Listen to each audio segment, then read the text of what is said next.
First of all, let me thanks to Reverend Dr. Regium Chirian, Principal of Mariam International Institute of Management, and moderator Professor Sampson for giving me this opportunity to talk about the growth and sustenance of an entrepreneur.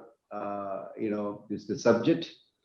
Thank you very much for giving me an opportunity. So before coming to my presentations, just let me introduce myself. I am Thomas John. I am basically a BE Electronics graduate. I passed in the year 1991, and immediately I went to Bombay, and I was working in another couple of companies. Then 95, we have started this, the enterprise called Agappe. So I have a presentations, but definitely this juncture, I prefer to share some of my experience. How was my last 26 years of journey in Agappe, and what relevance Agappe is having the today's scenario.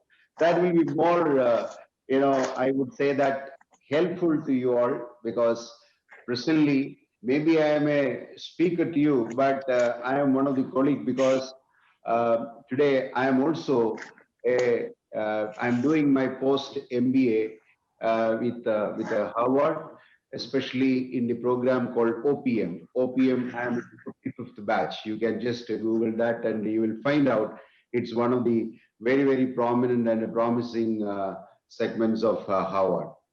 So I am one of you, and I am also in the journey of learning, and definitely, we can share a lot of things together, and that is the way like we can come up. I'm from a family, from an educational background. My father was a college principal. My mother was a school teacher. So no experience in the business. So business, of course, this is purely a first generation business. I am from this village. It's about 25 to 28 kilometers from the city Ernakulam. It's a village called Pattimattam.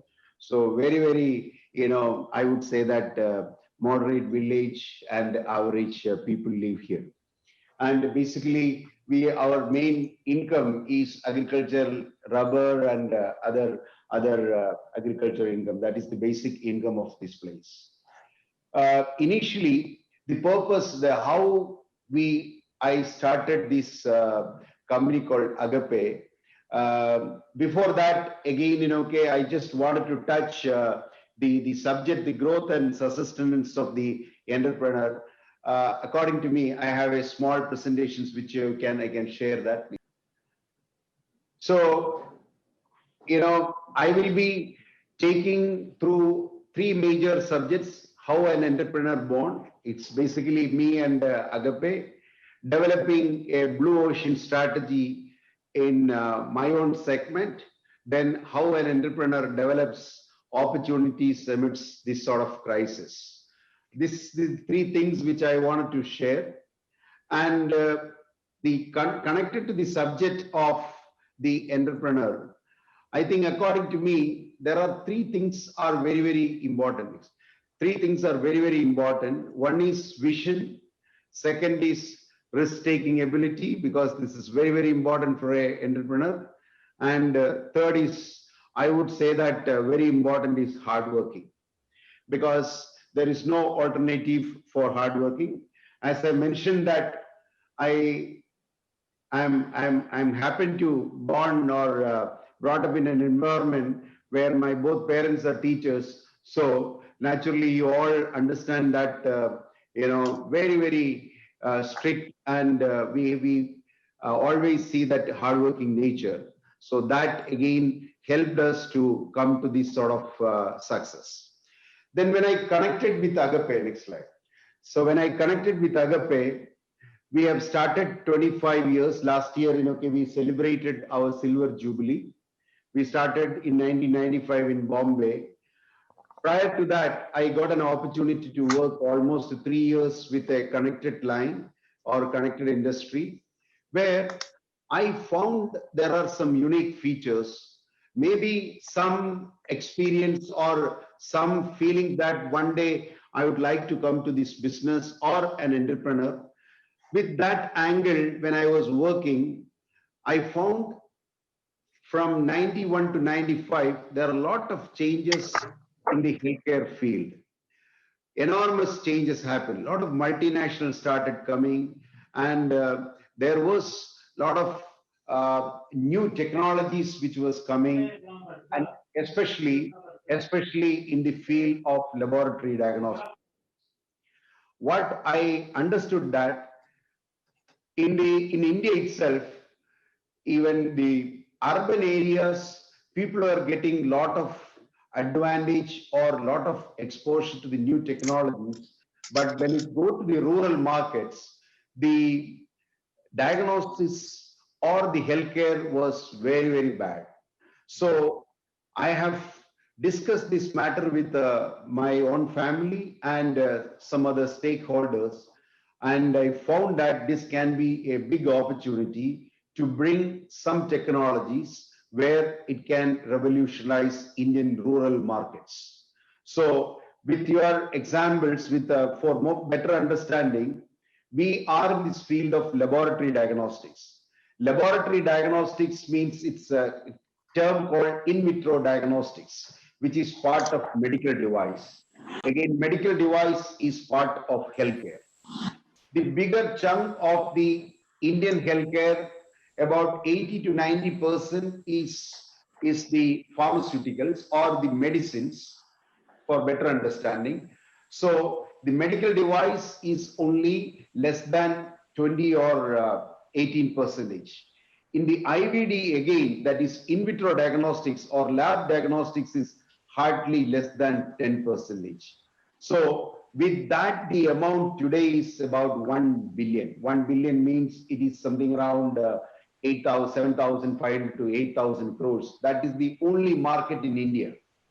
But you all are aware that about 27% of the world population lives in India, and where when you compare the world market, it is less than 1%. So that means in vitro diagnostics market in the world is more than 100 billion, where Indian business is only 1 billion. So as the Reverend Father Dr. Reggie was mentioning about the importance of the healthcare and IVD, you can understand. There is a very, very clear statement that proper diagnosis is almost 10% of the proper treatment. So that means if you diagnose early, if you diagnose properly, you need to spend only 10% of the money which you are going to spend for your medicines. So, but unfortunately, nobody was focused on this. So I found that this can be a good opportunity. That way we started 1995 in Bombay. And then first 5 years was, you know that it was the initial hurdles, because running a business from the scratch, and we didn't have the experience of any business. So we had a lot of that sort of initial teething issues. And that is during the time, okay, even I was focused on my MBA. I did my MBA as part-time from one of the under Bombay University. Then again, setting up the family, that too in Bombay, and the first generation person in Bombay is always difficult. But somehow that 5 years we managed. And the 5 years we understood some of the major things, that many multinationals are coming. So if you are doing like a small business, you will be out from the market. And when you come, customers' requirements are also changing. So you need to come with a total solution. Total solution in the sense for the understanding in the laboratory diagnostics. One segment is equipments, different equipments, and second is the consumable are used for the equipment. Initially, first 5 years, we were focused on the reagents, that is consumables. Then later we understood that that is not going to give a good solutions to the customer. So we wanted to come to the equipments. So we decided two things. One is the multinationals are coming, so we need to have a bigger playground. Second is we wanted to bring the total solutions to the customer. Then the third thing is that we need to have lot of localized R&D or localized inventions are required. So these are the three things we understood.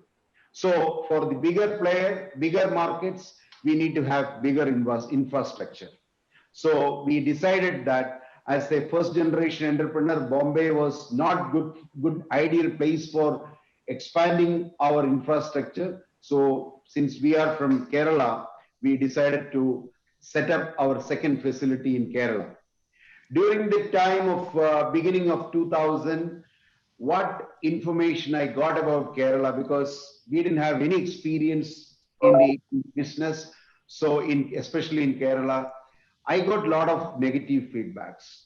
But again, I understood that after working in Bombay for almost 10 years, even people are telling that Kerala is a very bad place for starting a business.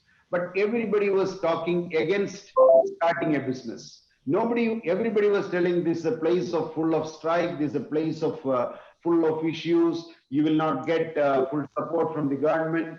But I have taken this as a challenge because for me, Bombay was a new place where we had different other issues. Somehow we managed that. Ultimately, here one advantage, we have the common language. So I thought of setting up the facility. We set up our second manufacturing facility in 2005 by considering all the three factors which I have already explained. We set up a big facility here, and I can tell you that after 15 years we had some small issues. That is always everywhere, it's there. But we got a very good support from the government. We got a good support from all the people who are working along with us, and even from the nearby areas.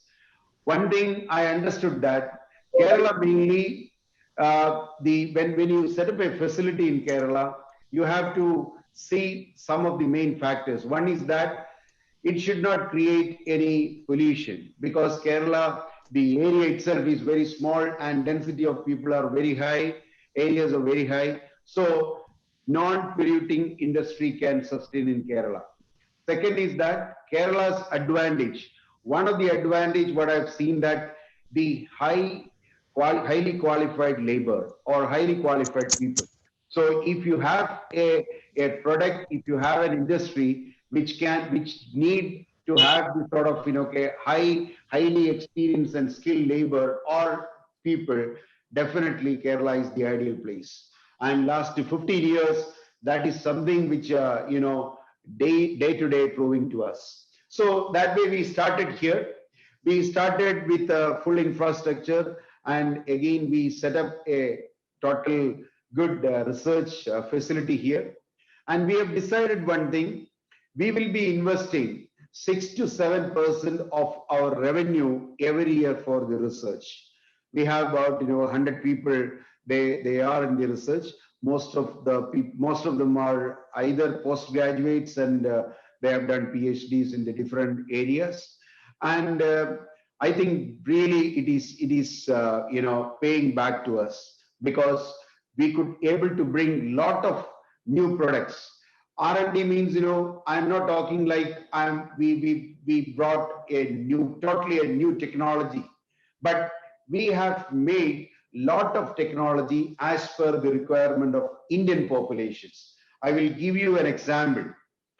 In most of the multinationals, especially in the healthcare side, they are trying to bring the products to India, which is not designed for India. With a practical experience, I can tell you, a laboratory in India's case, it's about 50 to 75,000 laboratories are there in India, where average laboratory can get about 50 to 60 patients per day.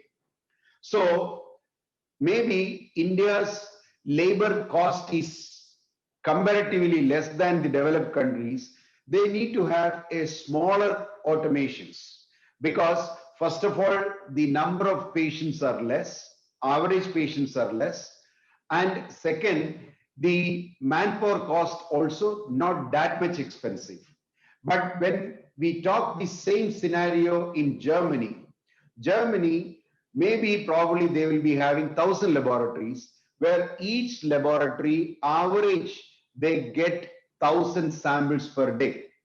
So, and again, the labor cost or manpower cost is also very high. So they need a very big automations.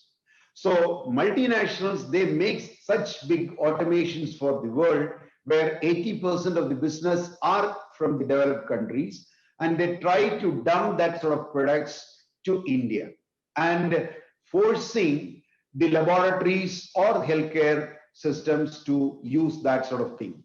So we have identified that this is a really an opportunity for us, because the technology is already there, but how we can reduce the automations as per the Indian or other developing countries scenarios.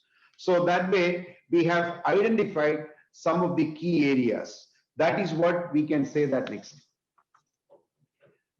That is what we can say. We say that developing a blue ocean strategy in our segment. This is very, very important. So I think we have identified that one or two key technologies which are very, very important for Indians' perspective as far as the laboratory diagnostics is concerned. So we have identified that, and we have identified the biggest competitor for that, and we started working on that. So there are about 3 or 4 segments we have made, we have identified. One is the protein estimation. Again, with examples, in early 2000 or 2000, late 2000 and all, people, again, they got some knowledge about the basic laboratory testing. They started going to the laboratories and directly test their blood. But that time, mainly the people used to check for the layman understanding cholesterol. If cholesterol is high, there is a chance of maybe heart attack. And if your glucose levels are high, that means, okay, you need to go and meet the, diabetologist and start some medicines. So that way people, they have some knowledge, So same way technology is also started improving. We understood that the cholesterol, triglyceride, glucose are all, okay, it's substrates which are going to change to different protein estimation. Protein means now you know that today's scenario, the COVID prognosis, one of the biggest protein, if you identified as a COVID patient, you need to constantly check your D-dimer, because if your D-dimer is going high, then again there is a chance of myocardial infection and related issues. So these are all different proteins. HbA1c, which is a protein, and ApoA1, ApoB, LPA, which are all proteins. And again, kidney, creatinine, urea is substrate. Creatinine is more than some levels, 1.52. By the time your kidney, maybe it's already damaged. But there are some earlier markers, different proteins, that is maybe microalbumin, cystatin C.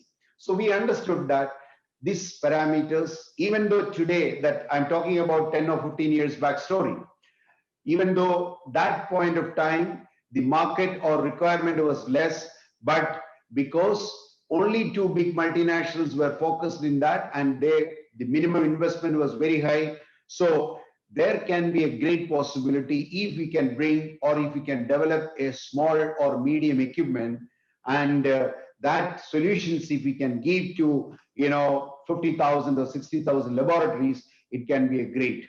So that way, 5 years we worked on. 2010, 2011 we came with a solution called MISPA I. I means intelligent series, especially to estimate the proteins. The first instrument we launched in 2010 in India, all India based, that can estimate about 9 parameters. Next year again, we launched another instrument called I2, which can detect about 25 to 30 different proteins.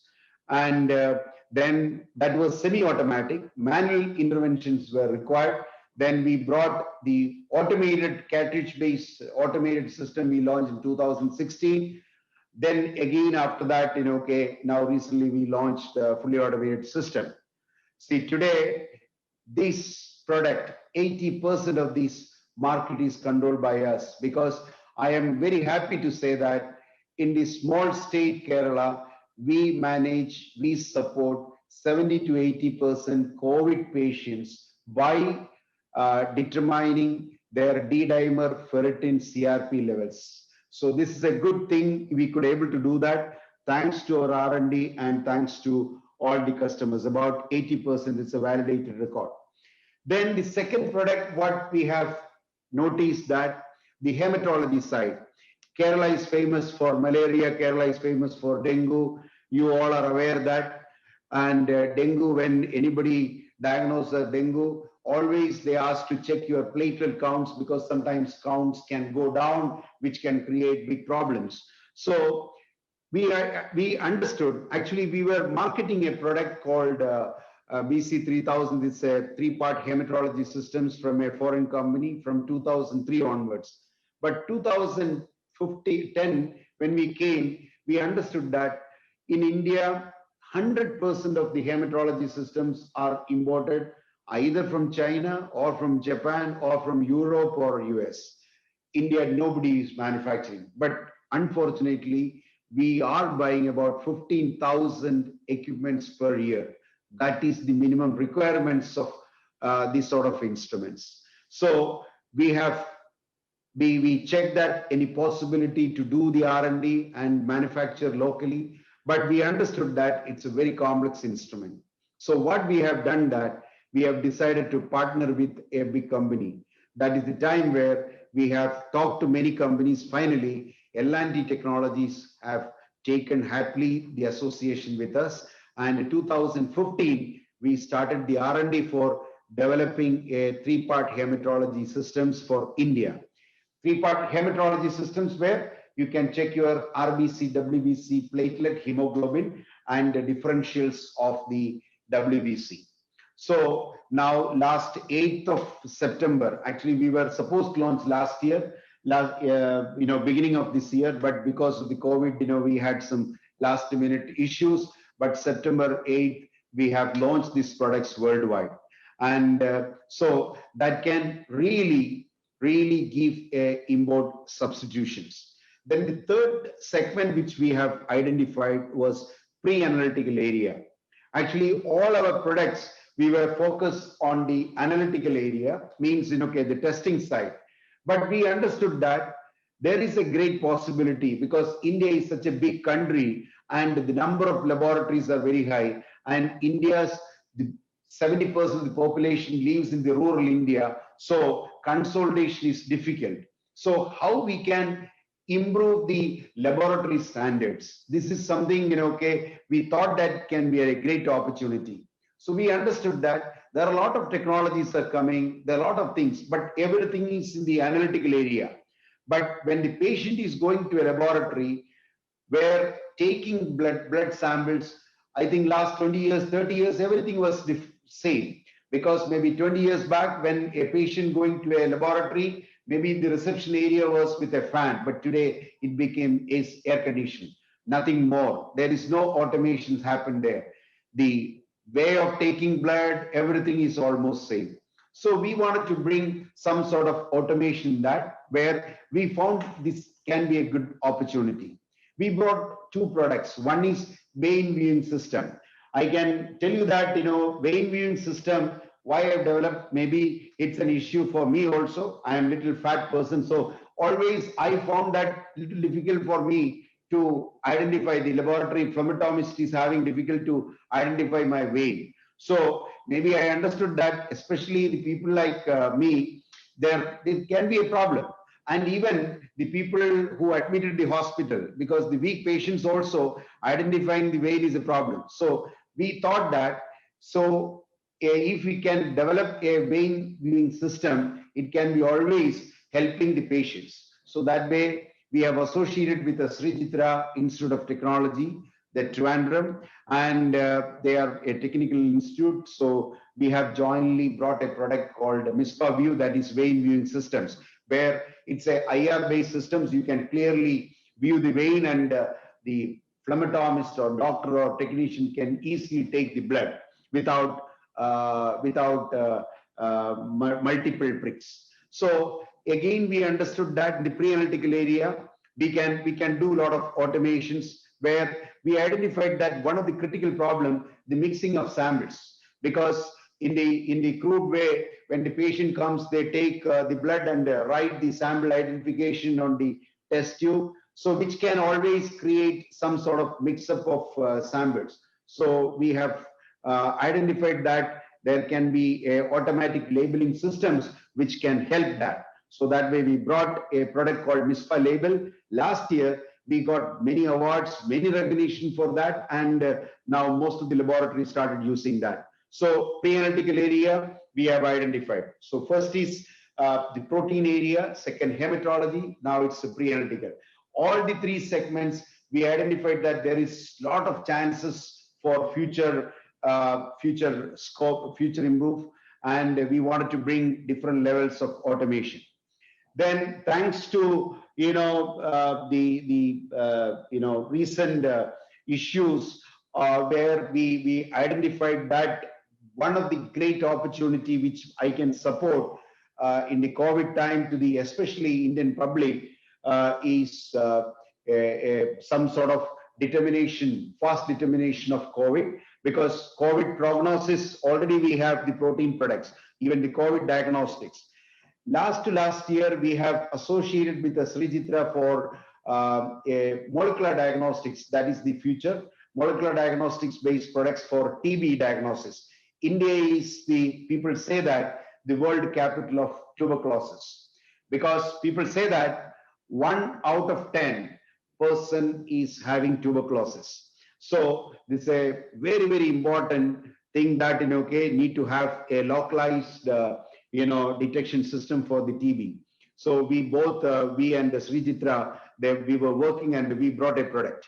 And during the launch in the beginning of the year, we understood that now the same platform whether we can extend for the COVID, because this is the loop amplification method, which is the latest technology, which is used by all the developing countries. So we work together with the support of some multinationals. We have, we are coming with a very, very special products to India to check or to identify the COVID. Normally today, there are two methods. One is called confirmatory, which is the real-time PCR. Second is the screening test, that is antigen or antibody type. So this new method, which can replace the real-time PCR, the advantage is that this takes just 30 minutes, because real-time PCR takes about 2.5 hours. So these products already recently approved by the government authorities, and we are going to bring that, and the cost price also will be almost half.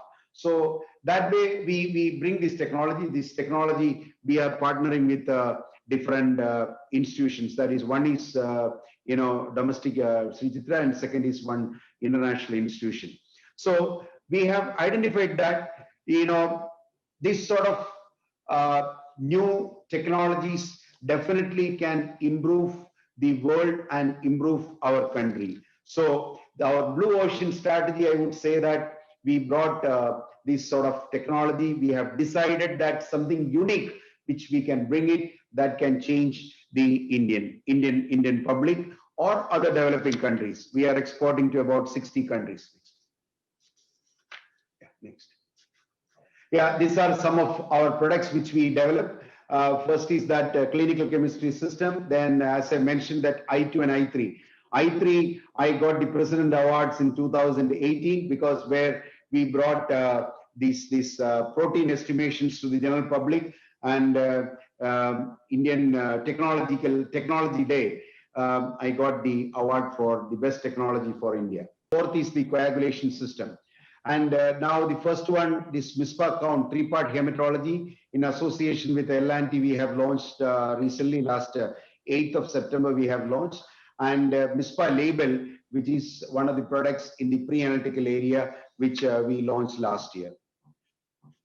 See, now in the niche market which we want to operate, or we want to bring a successful blue ocean strategies, always it is need to have, the association with different government and non-government institutions or industries. That is very, very important. So we have decided that we will be open to different this sort of partnership. So that is why we have partnered with the Hitachi Chemicals Japan, Toyobo Japan, then Sri Chitra Institute of Technical Institute Trivandrum. Then we have a lot of commercial trade agreements also we have made with a lot of big companies like Canon, Furno, Denga. These are all world giants. They are supplying with the different technologies and different raw materials. This sort of technical association, industrial association always helped us to bring the products so fast or to improve our research facility. Yeah, now I would say that I've already mentioned about our new product segment focus.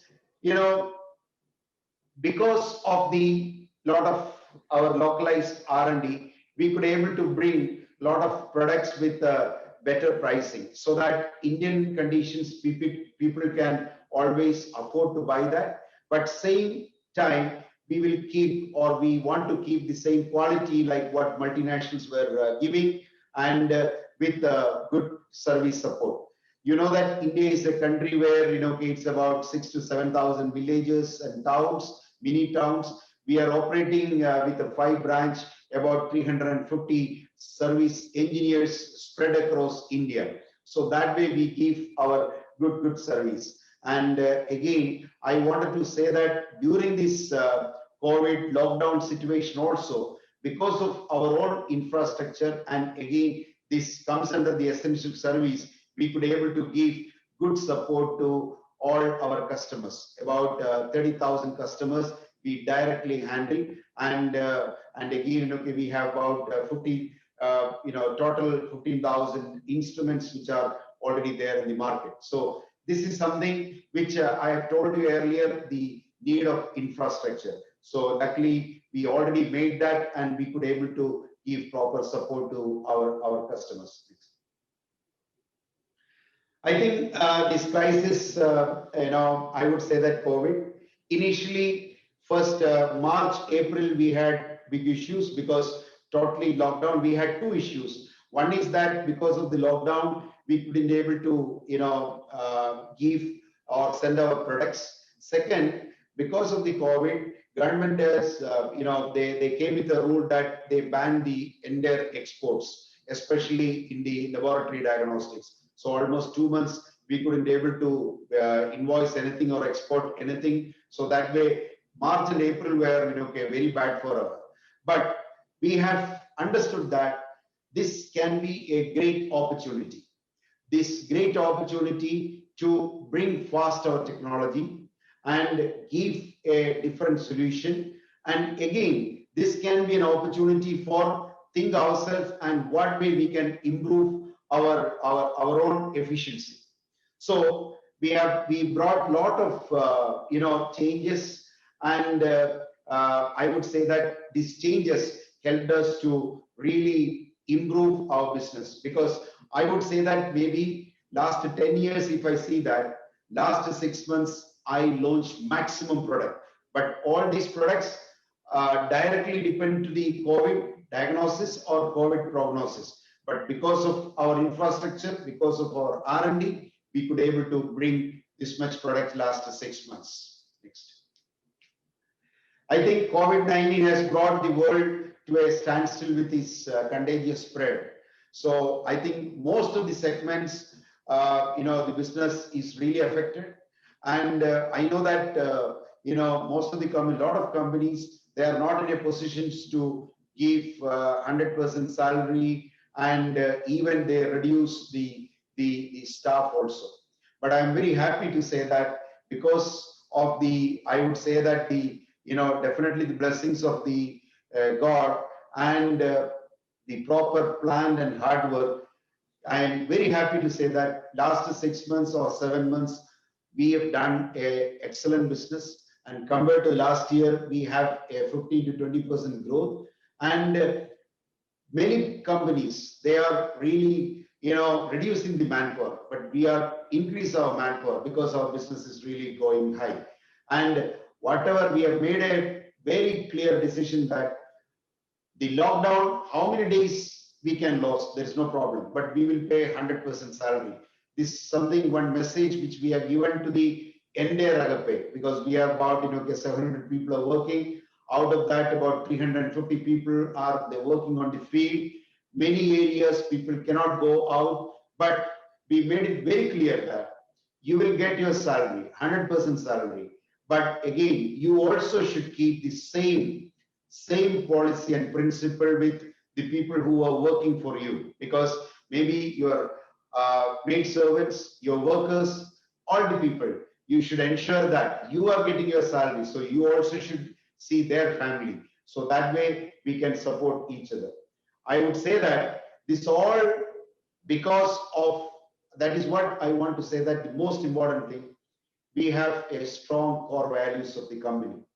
When we started this company, we started with a very strong core values, thanks to my father, because my father is as I mentioned that he was a college principal, and he's the guiding force.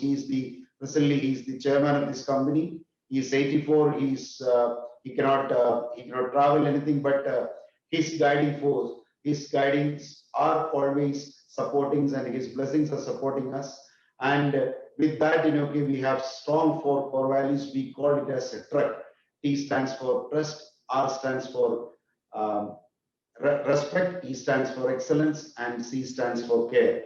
So we always, every actions, we focus on that. So in this platform, I wanted to mention before concluding 2-3 points. One is that you need to have a strong vision.